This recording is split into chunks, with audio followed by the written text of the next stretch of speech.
What's my period? Pi. Pi. So, I'm going to go from, I'm just going to do the positive side for this one. Just, again, cut in half, half and half again. There's pi. Cut it in half and half again. Now, here is the curveball. And it only affects sine. We'll explain why here in a second. If, only with sine, if b is negative, sine curve flips.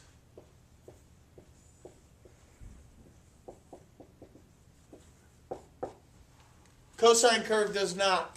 Okay, and let's explain why. If you take, and we are multiplying negative times, now these represent radian values. If you multiply by a negative, or we take the negative of a radian, for example, here's pi over 2. What's the opposite? Opposite would be negative pi over 2. Do you all agree with that? What do the sine values have? They are also opposite.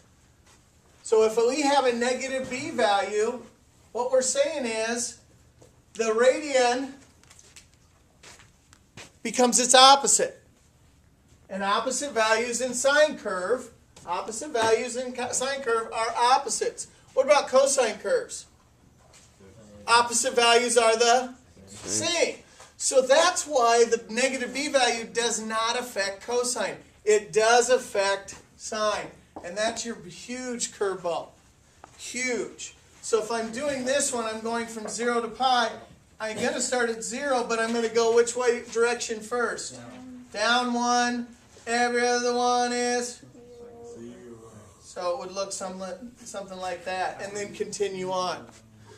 Does a negative b value affect cosine? No, it doesn't. So, you ready for your biggest curveball? This big bender, 12-6er.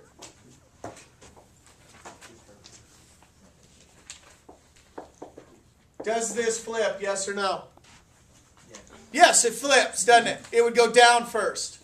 Ready? 12-6. Now what happens? It flips, and then it flops. Flip-flop. Round up flip-flop.